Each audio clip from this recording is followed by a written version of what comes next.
Good morning. Welcome to IOA's online tuition for judicial services. We continue with the Indian Evidence Act. Last session, we were doing section 136, which spoke about the admissibility of evidence by the court. On what basis will the judge accept it? It should be relevant. It should be supportive of the facts in issue and relevant facts. Am I right? It should be a supportive evidence. It can be a corroborative evidence, right? So all these evidences, when produced, it should be supporting to the relevant facts and the facts in issue. That is the main thing, which criteria which is important for admitting a document as evidence. It can be a document, it can be oral evidence also, but that is how it is done. Okay, now we go to section 137.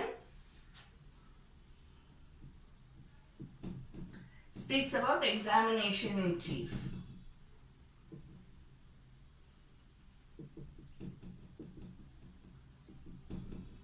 See, these sections which is there over here, so section 137, 138, 139, these all speak about the stages of evidences.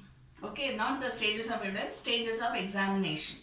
Okay, so evidence, when we say, it is documentary as well as oral evidence, am I right? But when you are speaking about oral evidence as such, then what all may come up? First one is examination in chief. Examination in chief. Nowadays, of course, in some of the states, what we find is examination in chief is given by way of affidavit. Am I right? Examination in chief by way of affidavit. This is how it is being submitted in the court. But what do you mean by examination in chief? Examination in chief is the examination of the party by his own advocate.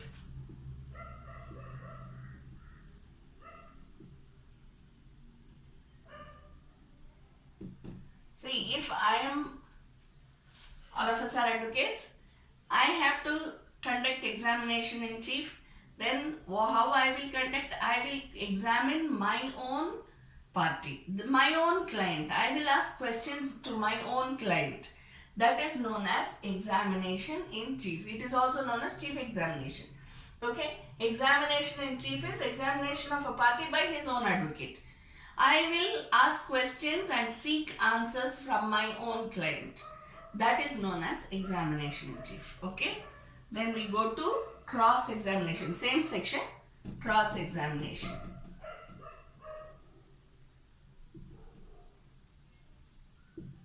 What is cross-examination? The other party advocate or the other party. Party or party advocate. Okay. Examines the other party, examines the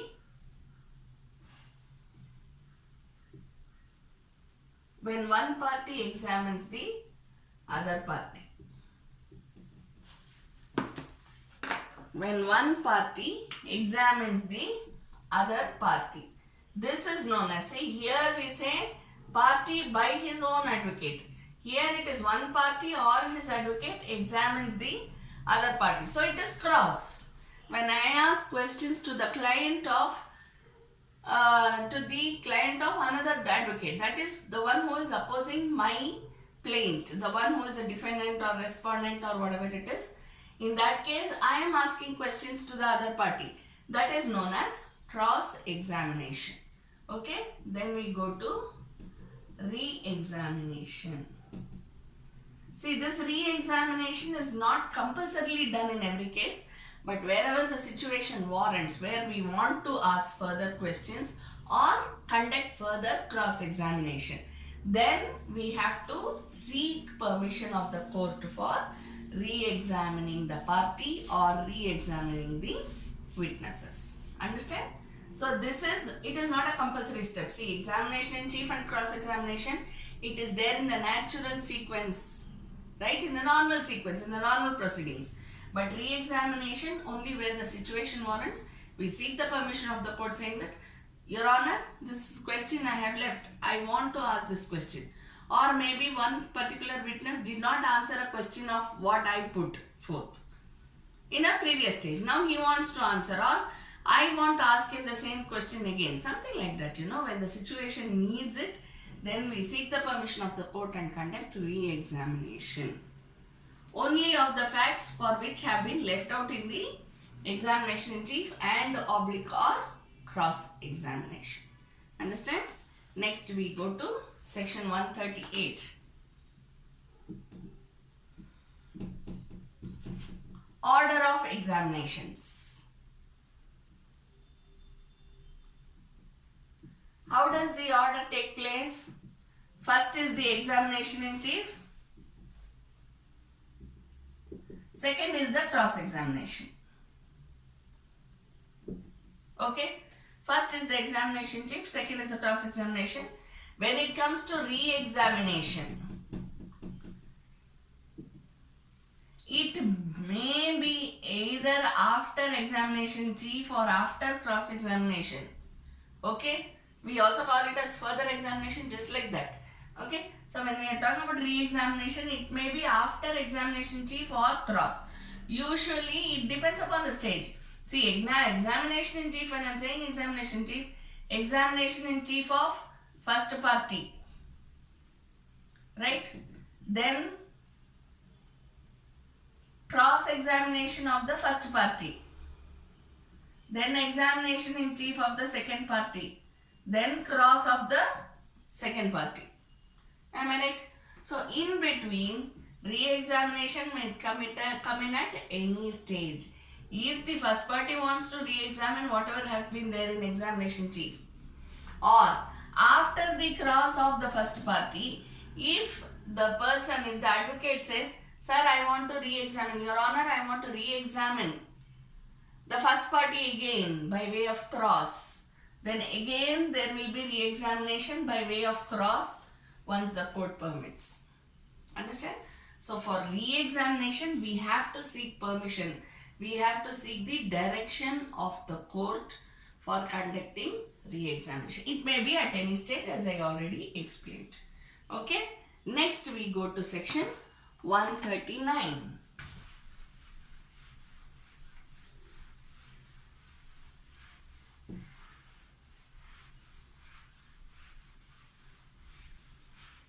We go to section 139 that speaks about cross-examination of person,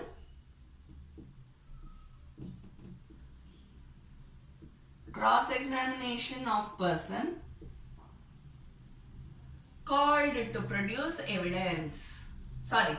Called to produce a document.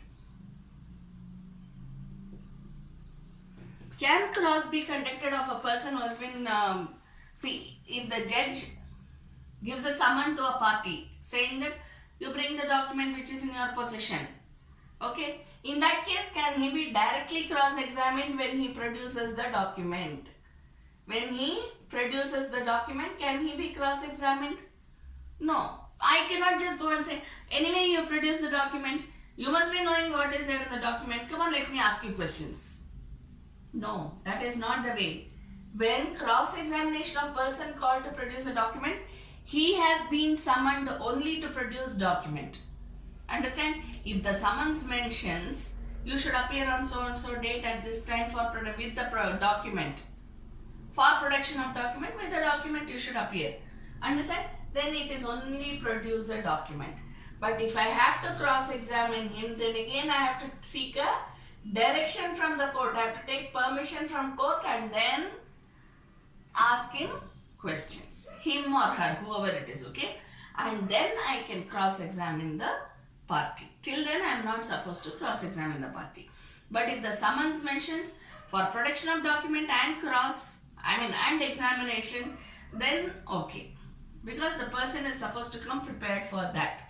But if the summons is only for production of document, then he should not be cross-examined unless and until the permission is granted by the court. Okay. Next we go on to section 140. Witnesses to character.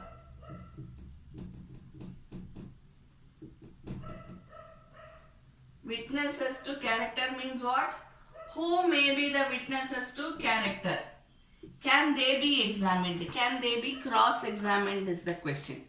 Witnesses to character, can they be cross-examined? Yes. If I am telling that A is a very good person, so don't tell that he is an offender, or don't say that he cheated, or don't say that there was a dishonor of check by him. Something like that, where character is in question. We have already read it, right? Where character is in question, it can be given only by way of reply. Am I right? So in reply, when I say that he is of good character, right? Then how will I prove? I can be cross-examined. If I know what that person is and I am saying, no, I don't think he would have cheated. He would have committed fraud. With great dissing I am saying, okay. So I say that no, he is not such a person. He is a very honest person, very sincere person. If I give in such contentions, then I can be cross-examined as to the character of the person whom I am speaking about. Okay. So in that case, there is no need for any permission or direction from the court. Straight away cross-examination can take place. 141. Leading questions. What are leading questions? Any questions which gives a lead to the party to answer.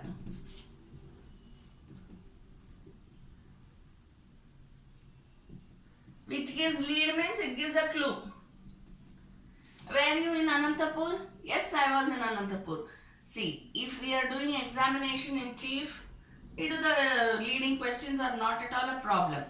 But where there are cross-examinations, we will come to that, okay? Where there is cross-examination, we are not supposed to give any leading questions.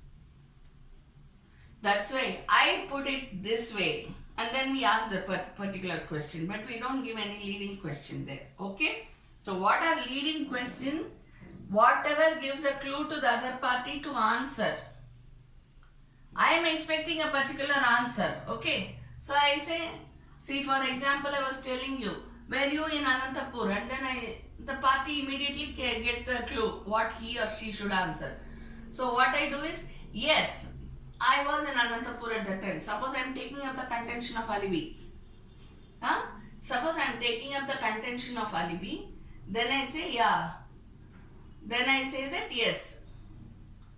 So when I am cross-examining the person about the alibi, what I do is, I just ask the question, were you in Anantapur? And then the person says, yeah, I was in Anantapur. I was not in Bangalore when this offence occurred. Therefore, I am giving a leading question in cross. So that is not allowed. Okay. So section 141 talks about leading question. Leading question is something which gives the clue to the question. Thank you.